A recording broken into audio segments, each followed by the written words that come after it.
Hi, this is Kelly with the Two Broads Talking Politics podcast. I want to give a shout out and thank you to our newest patron, Meredith Elkins. Thank you for your support, Meredith. If you would like to support the work of Two Broads Talking Politics and get your own public shout out, please head to patreon.com/twobroadstalkingpolitics.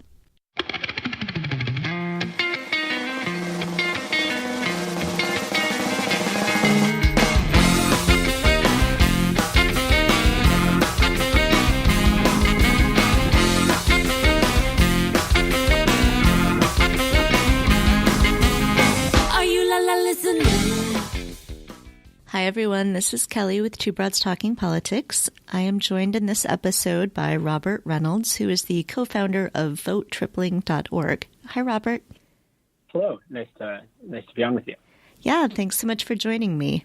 So maybe we'll talk a little bit about what VoteTripling.org is, but could we start with a little bit of your background, what sort of education and experience before this? So yeah, thank you again for having me on. My name is Robert Reynolds, and I'm from Montana, but live in Washington, D.C. these days. So as a young kid, I was pretty politically disengaged. I didn't talk about politics with my family or didn't really talk about politics with my friends. But as I grew older, issues around our environment and climate change really started to draw me into the political sphere. And so I went off to college and studied environmental economics with the idea that the bottleneck to improving or making progress on our environmental challenges was just really solid policy. And that was my focus as an undergrad in college. But as time went on, I saw that in today's political atmosphere, implementing big, effective policy is just really hard.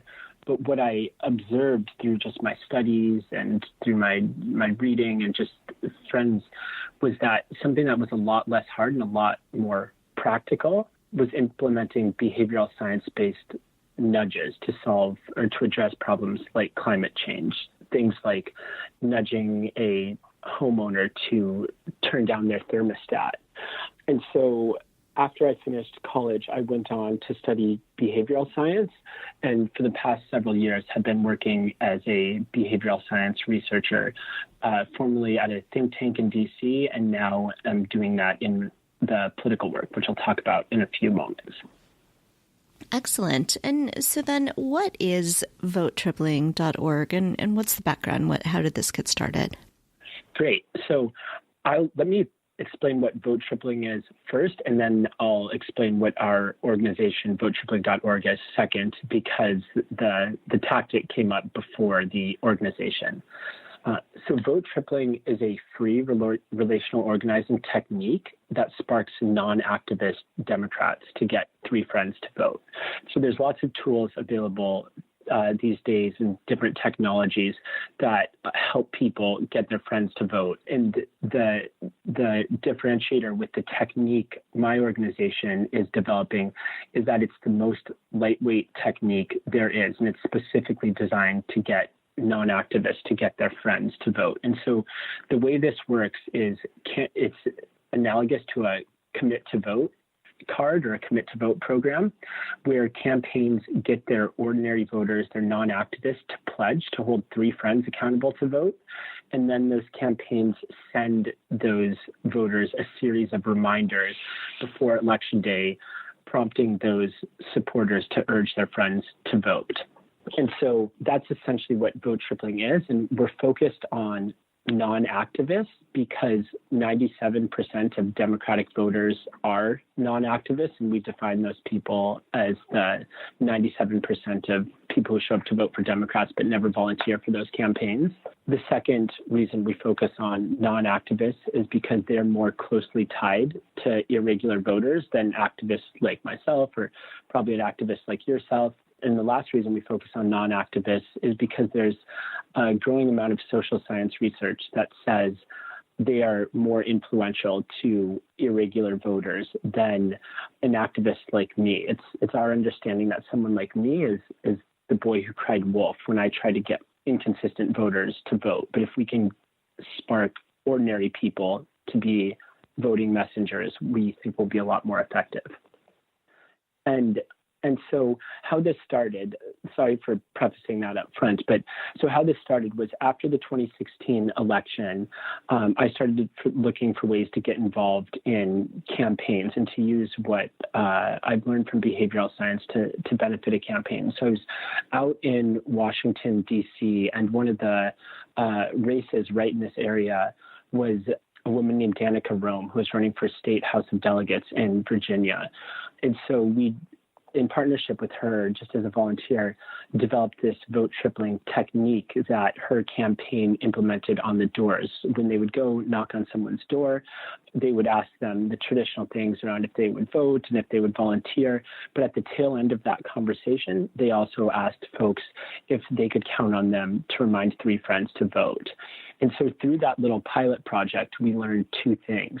The first was that people were really delighted to say, yes, I'll hold my friends accountable to vote. And they found it a bit flattering, where a volunteer could say to that person at the door, like, no matter how hard I try, you're going to be way better at getting your friends to vote than I would be. And then the second thing we found was that when we sent people these text message reminders, we got really, really high response rates at the end, and tons of people telling us, yes, I'll reach out to them. Thank you for the reminder. Absolutely. I'll make sure they vote, things like that. And so this little pilot project with Danica's campaign was just happening in the background of my former job.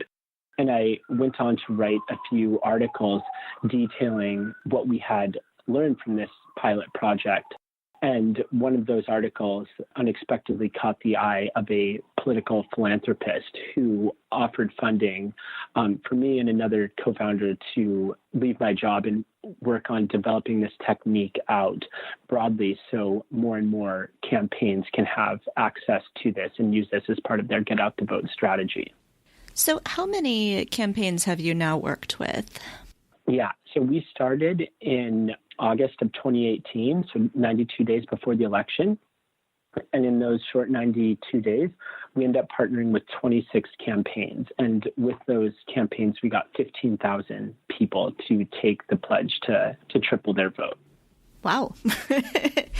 That's a lot. And I see on your website some familiar names to our listeners, some people who've been on the podcast. Their campaigns were involved: Lauren Underwood, Aaron Sweener, Alessandra Biaggi, Julie Oliver, Lindsay Fagan, all people who've been on the podcast.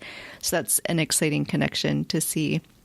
So what was the feedback that you got from that work?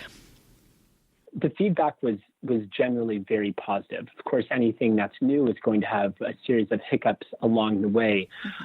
But we saw some campaigns really make this a centerpiece of their race. So you mentioned Julie Oliver, who is a candidate who used our technique as part of her get out the vote strategy.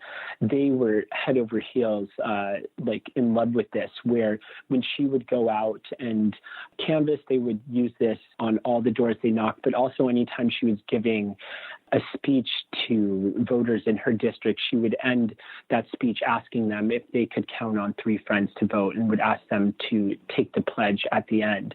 And so generally the feedback we saw was very strong. And were all campaigns using this in the same way? Were there different ways that they were incorporating it? Yeah. Thanks for asking. It was incorporated in utilized in lots of different ways. And so the most common way that campaigns used this ended up being something we didn't initially expect. It was reaching out to their voters through a text message platform called Hustle and directly texting Democrats in their district and asking them if they would pledge to hold 3 friends accountable to vote. And what we saw with that was that in just a few hours, campaigns could get over 1,000 people to say, yes, I will do this, and tell the campaigns the names of those 3 specific friends. So one example of that, one of our candidates who did this astonishingly well, just in one night, one very broad outreach, was Vanessa Adia, a woman who ran for Congress in the Dallas-Fort Worth area. So recruiting vote triplers over text message was one technique. Another method, as we mentioned, the door knocking, that was used very prominently by Leslie Coburn in Virginia. but we went on to see other organizations use this in a whole host of other ways we couldn't expect or didn't initially expect. And so one of those organizations who use this technique is a nonpartisan Get Out the Vote organization in Montana called Forward Montana. And what they did was they rallied up a group of volunteers and went to one of the major concerts that was happening in Missoula, Montana that summer. And they went out and about ahead of this concert and basically crowd canvassed and asked festival of 10,000 people if they would pledge to hold 3 friends accountable to vote. And they got 3,300 people to do this and give them their cell phone numbers so that they could get reminders before Election Day. And so that was an entirely different way of implementing this than we expected. And one last way that another organization implemented it was a nonpartisan Get Out the Vote effort at the University of Virginia's Public Policy School, where instead of getting students to pledge to hold 3 friends accountable to vote and then sending them reminders weeks later, right before Election Day, what this organization did was set up a tent outside of the voting booths on Election Day. And as people exited, they had cupcakes and coffee to draw the recent voters into their tent. And then they prompted them to reach out to 3 friends just right then and there and urge them to vote in the final hours that the election was still open. And so those are some of the different ways we saw it implemented. Yeah, if someone's going to offer me cupcakes and coffee, I'll go convince friends to vote too. Yeah. So you mentioned earlier that you were working mostly with Democratic voters who were non-activists. You most recently mentioned a group that was nonpartisan. Are most of the candidates and campaigns you're working with Democratic? Is that on purpose? Is that something you're thinking about? Yeah. So that's a great question. We singularly work with Democratic campaigns. We are legally incorporated as a political action committee, and that's the way we support campaigns. We do this at no cost to them. But one important thing about our organization's mission, and something that makes us peculiar relative to lots of new resistant startups, is that we want to go out of business. We are primarily a research organization that is developing this technique, running tests on it, and creating trainings around it with the objective of only being alive for the remainder of 2019. And by the end of this year, we hope that we will have the tests and the trainings that make this easily available to all sorts of organizations throughout the progressive community. And that is doable because this is a low-tech technique. It's just sparking people to take a pledge and then sending them text message reminders on one of the existing text message platforms. And so the organizations that I mentioned previously, these nonpartisan organizations like Forward Montana or University of Virginia, they weren't doing this with any coordination from us. They just learned about this technique and went off and did it by themselves. Another example of that was Julie Oliver. She was in a campaign that did not engage with political action committees. And so her campaign had just heard about this technique from the other campaigns in Texas that were using it, and they independently used this without any support from us. In the same way that a campaign can learn about a new door knocking technique from a campaign down the road, and they can just steal that idea and use it without any formal support. And we're on path to develop something like that doesn't need a centralized organization behind it pushing it. That's interesting. So are there plans during this year then, throughout 2019, to be working with any particular campaigns, to be supporting particular organizations in doing this work before you hopefully can go out of business? Yeah. So we do. We're hoping for a really big and impactful year here in 2019. And so we're currently fundraising right now to work on state legislative races in Virginia, New Jersey, Louisiana, and Mississippi.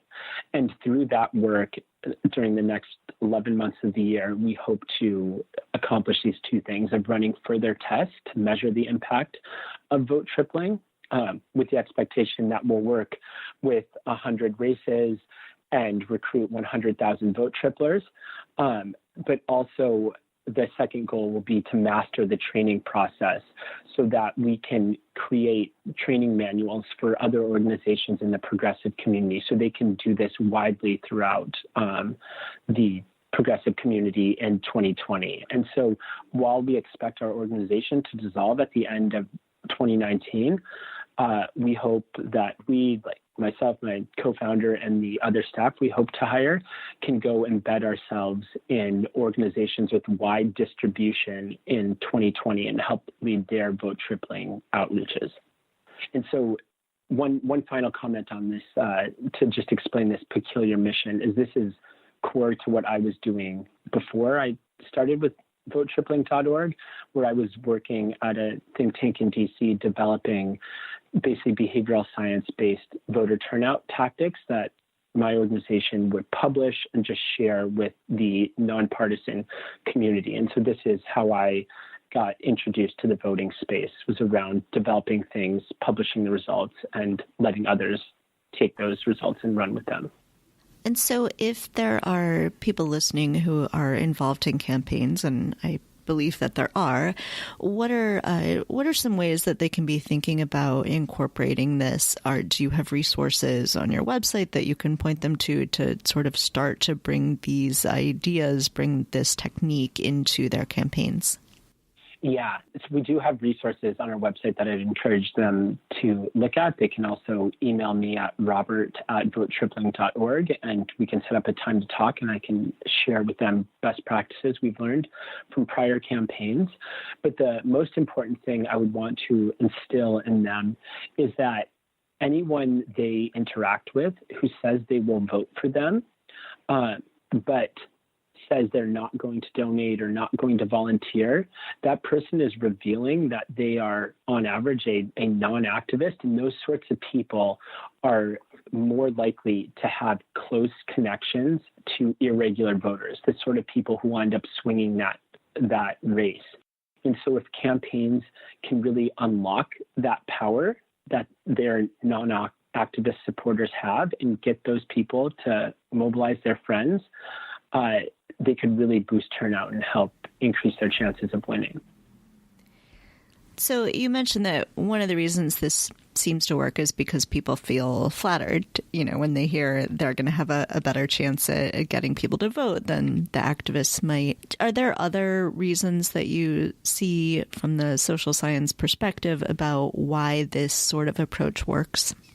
Yeah, and so the high-level idea behind this is that there's a variety of tests on social pressure and voter turnout, and those tests have been found to have the strongest effect of anything we've studied in the voter turnout space. The problem is no one has figured out a technique that allows campaigns to get their supporters at scale to exert social pressure on their friends. So let's say you knock on someone's door in 2016, the campaigns had no formalized way of really facilitating that person would exert social pressure on their friends. And so I think that is the key question in voter turnout right now, is how do we really unlock this power that people have at their fingertips, but just currently are not using regularly. I imagine it's also a way for some people who, think, oh, I really should do something like Canvas, but I know I'm not going to. That they can say, aha, here's a thing I can easily do. Yeah, absolutely. I mean, it's both the easiest thing in the world an ordinary person can do, and probably the most powerful thing. And so the person I often refer to in this is my little brother, Nicky, someone who shows up to vote for Democrats, but just up to now has never gone to volunteer or donate for them. And my brother's best friend is this kid named Adam. And what we know is that, or just generally what social science tells us, is Nicky is the best person in the world to get Adam to vote. And that is actually a very easy act for Nicky to execute. And so that's the sort of thing we're trying to enact at scale with campaigns.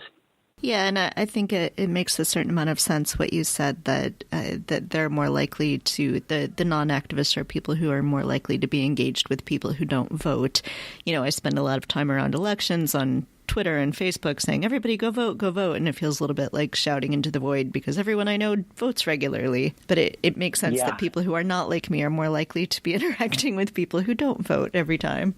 Yeah, and I don't want to come off as believing that activists can't get friends to vote. I just think we need there's two very distinct approaches. There's technologies that help someone like you or I look at our contact list and figure out which of our 1,000 contacts are irregular voting liberals. And we are maybe the sorts of people that will actually reach out and text our dentist or someone who we don't talk to that often and nudge them to vote. But our research finds that non-activists are only willing to reach out to a couple of their very closest friends. And it happens to be the case for them that this very bite-sized ask is actually meaningful because often their very closest friends are irregular voters. Do you have any sense, has the research indicated yet what kind of impact this could have in terms of sort of numbers, in a sense, what sort of turnout it could drive? Yeah, so we ran a large randomized controlled trial on 50,000 voters in 2018 with the state Democratic Party, and we are waiting for the turnout results on that.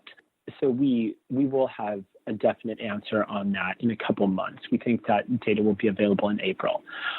But right now, what we know is there's numerous studies that say the typical things campaigns spend money on require about $100 of investment to generate one new vote. And what we found is through the text message outreaches, when we're recruiting vote triplers through that, we can get a vote tripler for just $1.38.